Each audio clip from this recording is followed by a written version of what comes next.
Hello everyone, so this is page 17 or 18, I don't remember, 18, page 18 of the book Communication progressive niveau débutant.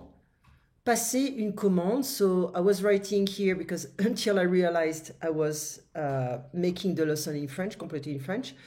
So we have the formula at the equals to the. In English that doesn't really work, but in French it works.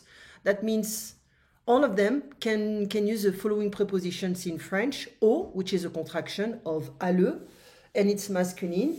À la, it's not contracted. I l'apostrophe, it's because it's next to a noun starting with a vowel or an H. Okay, didn't pay attention to that. And after, the last one would be au, which also is a contraction. It's a plural form.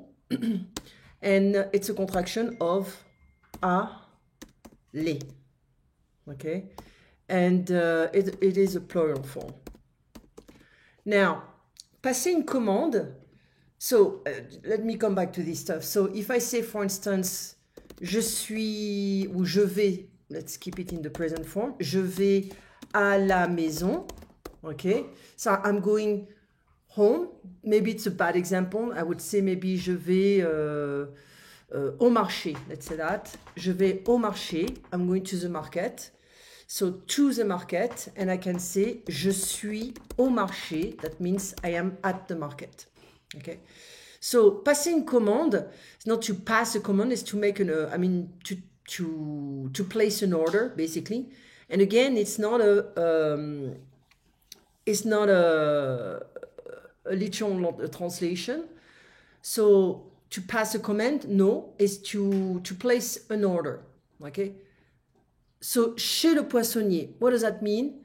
Le poissonnier is like the fishmonger, and chez, it's like at the or to the as well. So here we can also add plus chez.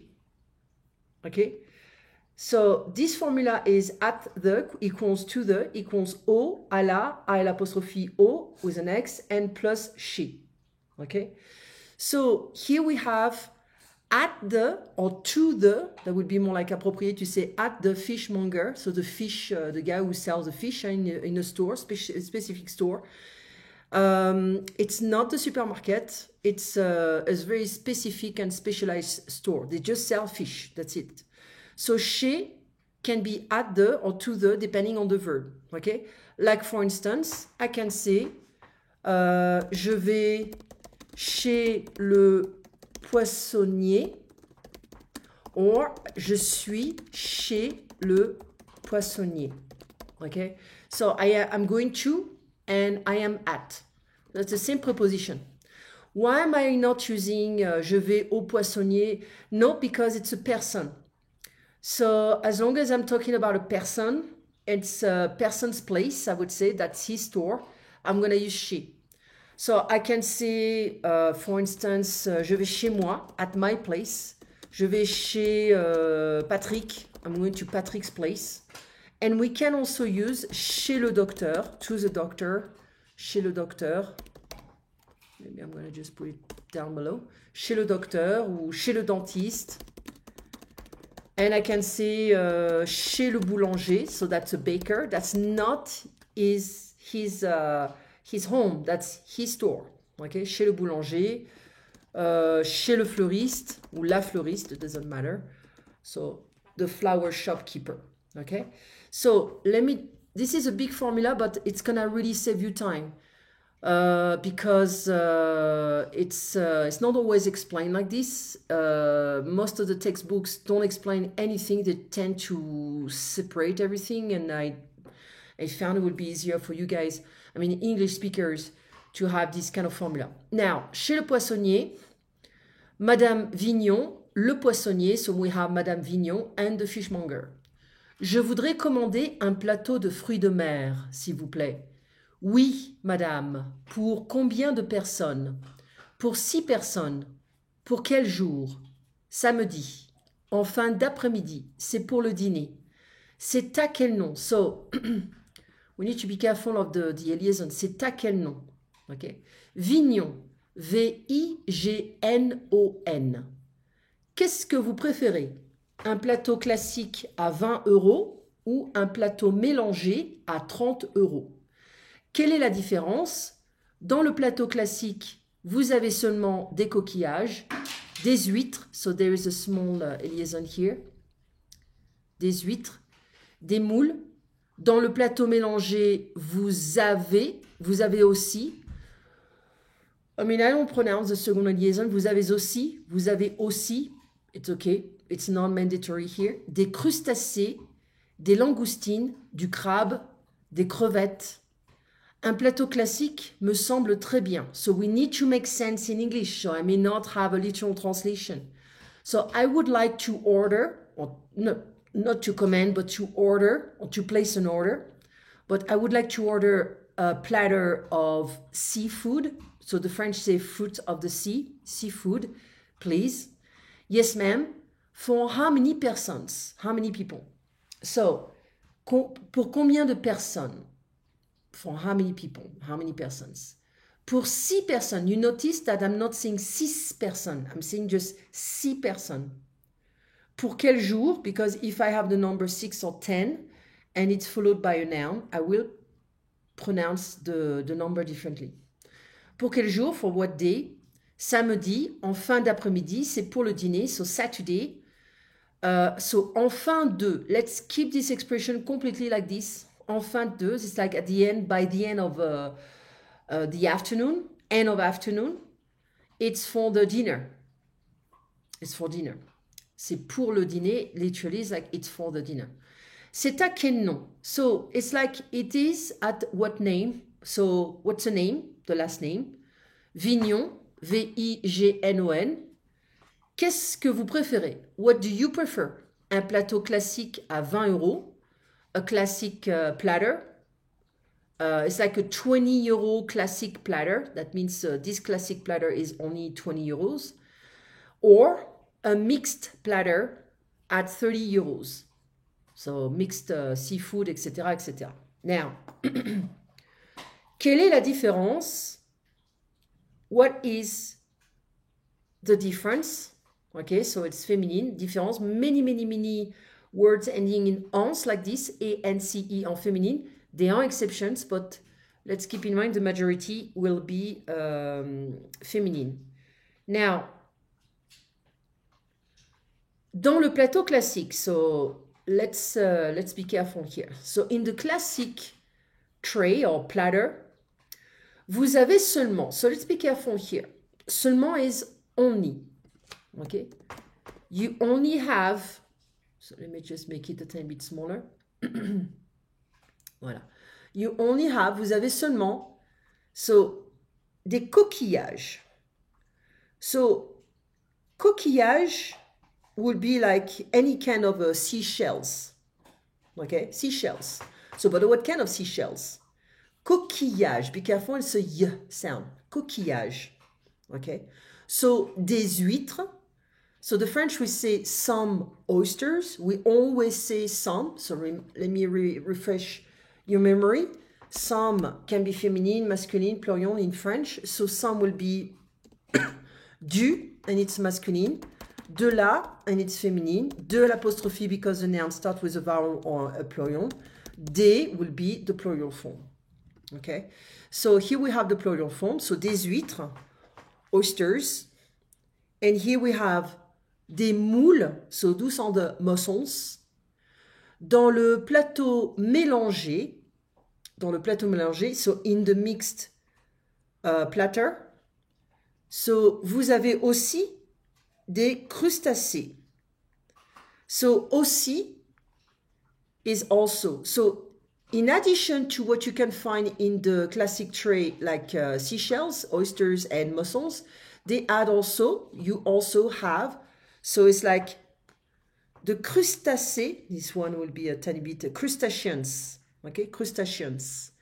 So that will be, well, langoustine will be this kind of small oysters, like langoustine. They are small oysters. Now, du crab. So here we have the plurial form, and du crabe, crab, and des crevettes, shrimps. We don't specify this on large or small, etc., etc. So now, let me just take a look at something here because I want to make sure about langoustine. Scampi, yeah, that's what I was looking for. Langoustine or scampi, okay? So scampi, but it's a plurial form. Du crabe, some crab, it's singular. Des crevettes, shrimps, and they are plural, okay? Un plateau classique me semble très bien. A classic entree seems to me very well. So sounds good, basically. Okay, sounds good. But in French, we would express that differently. So me semble très bien. If I want to say, for instance, sounds good just alone, sounds good to me as well. I mean, we can say that here. But if I would just want to say along this stuff, I'm going to say, ça me semble très bien. Ça sounds very good to me. Okay. I keep making it smaller, but it comes back to the normal font. I don't know why. It's normal size. So what we are looking for here is like the questions. We have the preposition pour. Pour can be to, to, or for. C'est pour qui? So literally it's like it is for who or whom. Who is it for? Pour moi, pour Michel, for me, for Michel. Pour quand? Pour quel jour? When is it for? What day is it for? Pour la semaine prochaine, pour jeudi. For next week, for Thursday. Pour combien de personnes? For how many persons? Pour 6 personnes. So instead of saying 6 personnes, I'm going to say 6 personnes. Pour combien de temps? For how long? Pour 4 jours. For 4 days. C'est pour quoi faire? So what is it for? It's like to do what? It is to do what, but what is it for? C'est pour jouer. So it is to play, but it's like I'm going to play with this, whatever I'm talking about. Vous êtes pour ce projet, so it can be also pro or cons, but pro. Are you pro this project? No, I'm against. It's not cons, but I'm against, basically. So it's like, are you for this project? No, I'm against. Now, the vocabulary of the seafood vocabulary, du poisson, again, we have the some fish. La sole, I think in English will be sole as well. La truite is a trout. Le saumon, the salmon. And le thon, tuna. La sardine, sardines. So, un filet, you can also use the same vocabulary in English. Un filet is a fillet. Okay, fillet of salmon fillet or salmon of fillet. Fillet of salmon, sorry. Un filet de saumon. We can also have in English as well the same expression, filet mignon, but it's not seafood. So the coquillages, the seashells, les huîtres, oyster, les moules, mussels, des crustacés, the crustaceans, les crevettes, so the shrimps, les langoustines, so scampis, le crabe, crab, le homard, this is lobster. So now, you're noticing that I'm saying du, des, etc. And here I have les. So it's like some crustaceans, the shrimps, the scampis, the crab, the lobster. So it's not really important here. It will become important when we try to express something more specific or indefinite. Okay. Un plateau de fruits de mer is like a platter of seafood. Préparer le poisson is like prepare the fish. Equals le vider, to empty it. Enlever les arêtes, to remove the bones. Et parfois couper la tête, and sometimes to cut the head. Cut is couper, or remove the head. Je voudrais commander, I would like to order. Est-ce que je peux commander? Can I order? C'est à quel nom? There is a small liaison here. C'est à quel nom? What's the name for this order? Au nom de. So literally we like to answer like this. Au nom de. Or just the last name. Okay, you don't have to say that. Pour quel jour? What day is it? Pour quelle heure? What hour? Pour combien de personnes? For how many persons? So here I'm coming back to this question. It's not a literal translation. I cannot really say in English. It is at what name? What's the name? And we implicitly ask for the last name. Now, page 19, vrai ou faux? So I already have the answers. Madame Vignon achète du poisson. So Madame Vignon buys some fish. C'est vrai. La commande est pour samedi matin. So the order is for Saturday morning. Non, c'est faux. I think she said fin d'après-midi, end of the afternoon. Madame Vignon choisit le plateau le plus cher. She chooses the most expensive platter. C'est vrai. Trouvez les questions. Find the questions. Let's make it a tiny bit smaller. OK. So, c'est pour combien de personnes? Pour 2 personnes. So, it's for how many persons? For 2 persons. C'est pour quand? When is it for? Pour la semaine prochaine, for next week. C'est pour quel jour? What's the day for? What day is it for? Pour dimanche, for Sunday. C'est pour qui? Who is it for? Pour Manon, for Manon. C'est pour quoi faire? What is it for? Pour ouvrir les huîtres, to open the oysters. C'est pour combien de temps? Pour 3 semaines. For how long is it for? For 3 weeks. Okay. Now, we need to match. Un poisson, we can say, what is a fish? Une sole, une truite, du thon, du saumon. Now, des coquillages, des moules, des huîtres. Des crustacés, du crabe, des crevettes. Okay. Complétez la commande, le dialogue. Bonjour, je voudrais commander un gâteau au chocolat, s'il vous plaît. Hello, I would like to order a chocolate cake, please. Oui, madame, pour combien de personnes? For how many persons? Pour 10 personnes, for 10 persons. C'est pour quel jour? What day is it for? Pour vendredi soir. C'est à quel nom? What's the name? Au nom de Perrier. Perrier's name. I mean, the last name is Perrier. Okay? Under the name of, if you want. Voilà, this is page 19, communication progressive du français niveau débutant. From YouTube, if you want the book, you need to buy it. Don't ask me to send you the book, because I'm not allowed to do this. And you can see, la photocopie non autorisée est un délit. I cannot share it, I cannot send it. It's better if you take French classes to get a copy, PDF, or to get a copy on Amazon. It's not too expensive because I think the editions are not too old, but this is a new edition. But at the same time, if you're serious with your French classes, it's better to buy a copy, a physical copy. That's where you can follow all the different dialogues on your own.